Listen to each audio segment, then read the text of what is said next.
शरीर किस काम के लिए दिया?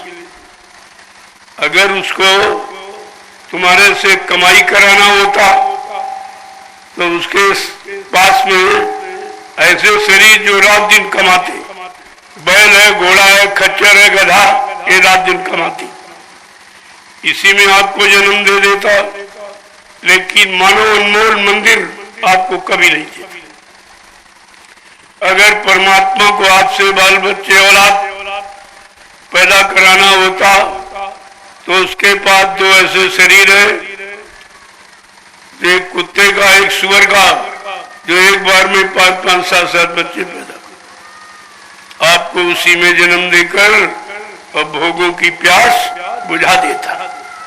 लेकिन ऐसा क्यों नहीं किया? इससे साफ सिद्ध होता है कि मानव जीवन, मानव शरीर प्रभु की प्राप्ति के लिए मिला।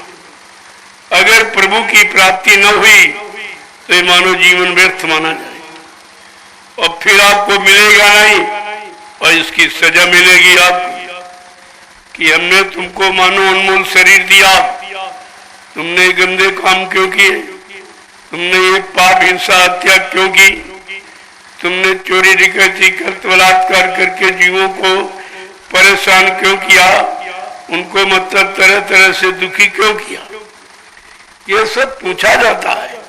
ऐसे नहीं कहा जा रहा, क्योंकि शरीर तो आपका जाएगा नहीं। ये पंचभौतिक शरीर इन्हीं पंच तत्वों में विलीन हो जाएगा। जल, पृथ्वी, अग्नि, वायु, आकाश इसी में लय हो जाएगा। केवल जीवात्मा शरीर से निकलकर उधर परमात्मा की तरफ चलेगी। जिन जिन लोकों में जाएगी उन लोगों में पूछा जाएगा, अरे भाई तुमको मानव शरीर मिला था, मानव शरीर के जानकार संत महात्मा मिले थे, तुमने उसे जानकारी क्यों नहीं ली और अपने मानव जीवन को सार्थक क्यों नहीं बनाया? तो आप क्या जवाब दोगे?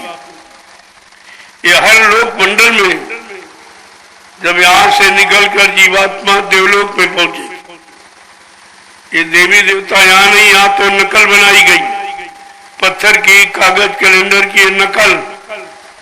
असली तो जीवात्मा जब देवलोक में जाएगी तब देवी देवताओं का दर्शन करेगी। वहां 33 करोड़ देवी देवता, 9 करोड़ दुर्गा, 10 करोड़ शंभु आज भी विराजमान है वो, लेकिन वो अपने लोक, जैसे आप मृतलोक में हो ऐसे वो स्वर्गलोक में। जब जीवात्मा स्वर्गलोक पहुंचेगी और ऐसे जाएगी नहीं जब तक स्वर्गलोक पहुंचाने वाले, जिनको जानकारी है, जिन्होंने अपनी जीवात्मा को जगाकर स्वर्ग वैकुंठ इनमें पहुंचाया, और ब्रह्मा यानी ब्रह्मलोक और विष्णु लोक और शिवलोक पहुंचाया, और साकेत लोक और गोलोक पहुंचाया।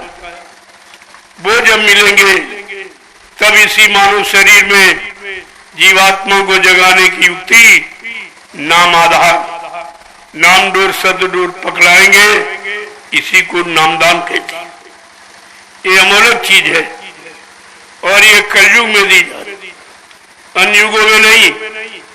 पहले युगों में जो महात्मा थे, ऋषि मुनि, कोई कहते मंत्र है, कोई गुरु मंत्र है, कोई दीक्षा है, लेकिन प्रेमियों कलयुग में सीधा नामदान है।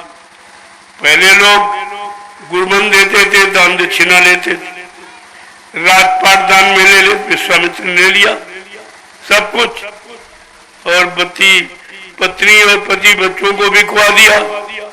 लेकिन आज का समर्थ सद्गुरु ऐसे अनैतिक कार्य नहीं करता। यही तो अंतर है कि गुरु में और सद्गुरु में क्या भेद है, क्या अंतर है। ये तो आपकी समझ में जब आएगा जब सद्गुरु की शरण में जाओगे और सत्संग वचनों को सुनोगे, तब तुम्हारी समझ में सब आ जाएगा।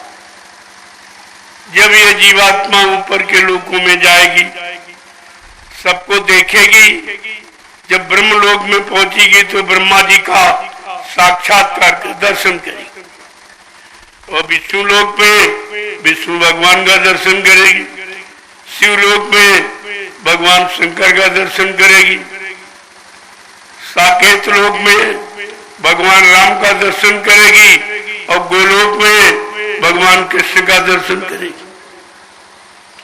ये तब दर्शन होगा, ये तो अभी नकली दर्शन, ये कोई पहुंचा नहीं। जो ये शकल बनाई सब नकली, ये असली नहीं है। इन्हें क्या पता कि राम कहते थे, कृष्ण कहते थे, ब्रह्मा जी कहते थे, विष्णु जी कहते थे, भगवान शिव कहते थे। अब नकल के लिए भी अकल की जरूरत है। अकल है नहीं तो नकल झूठी हो गई, और इसी नकल में सबको फंसा दिया। असल तो मिला नहीं, मिलाने वाला कोई मिला नहीं, तो बेचारे सब नकल में फंसे पड़े। अब असल की बात कौन बताएगा? जो असल लोग, जिसे सत्य लोग कहते, अनामी धाम कहते, वहां से संत महापुरुष आते, उनका आगमन सत्यलोक से होता है, और बाकी शक्तियों का आगमन बीच के रूपों से। ब्रह्मा जी ब्रह्मलोक के, विष्णु जी विष्णुलोक के हैं, शिव जी शिवलोक में हैं, साकेत लोक में राम जी हैं, गोलोक में कृष्ण भगवान है, देवलोक में देवी देवता। बिल्कुल साफ है, कोई बनावट नहीं, कोई आलोचना नहीं है। लेकिन जब जीवात्मा जगेगी तब तो पहुंचेगी। शरीर से इंद्रियों से तुम पूजा पाठ करते हो, और शरीर यहाँ पर जला के राख कर दिया जाए, क्या किसी का हो? शरीर नहीं जा सकता। शरीर को जाने का अधिकार नहीं है, क्योंकि ये काल का है। काल की व्यवस्था काल के देश तक सीमित है, और यहीं पर समाप्त हो जाएगा। जीवात्मा बेचारी अकेली रह जाएगी, और तुमने आज तक जीवात्मा के बारे में कुछ किया ही नहीं, पूछा भी नहीं। कोई संत महापुरुष मिल जाते, आपको जीवात्मा का भेद बताते, जीवात्मा के घर का रास्ता बताते, और युक्ति बताते, और उसी युक्ति से जीवात्मा अपने घर पहुंच जाती, उसी को कहते मुक्ति हो जाती। लेकिन ये चीज आपको मिली नहीं, और अब भी आप प्रयास नहीं करते। एक तो कोई कहने वाले बताने वाला नहीं, और आज ये दया हो गई नैमिषारण्य की पावन पवित्र भूमि पर, जहाँ 88,000 ऋषियों ने तपस्या की है, उस भूमि पर जीवात्मा परमात्मा का श्रीराज खोला जा रहा और आपको बताया जा रहा है। तो जरा सुन लीजिए, आपकी शंका चली जाए। वैसे महात्माओं की किताब की जरूरत नहीं है, महात्माओं से किताबें बनी, किताब से महात्मा नहीं बने। उनको किताब की जरूरत नहीं है। लेकिन जीवों को विश्वास कैसे? क्योंकि तुम्हारा विश्वास किताबों कागज काले अक्षरों पर है। तुमने शब्द ज्ञान तो जाना नहीं है, शब्द की कमाई की नहीं है, शब्द पार की गुरु मिला नहीं है, तो भेद आपको कौन देता? अब जरा दो बच्चों सुन लीजिए, तो आपको विश्वास हो जाएगा। जिन्होंने मृत्युलोक मंडल पर आकर पहली बार इतना समय दिया, 10 जुलाई 1952 से 2012, वो परम संत सदगुरु, संती नहीं, सदगुरु नहीं, परम संत सदगुरु अनामी महाप्रभु बाबा जय गुरुदेव जी महाराज का, उन्होंने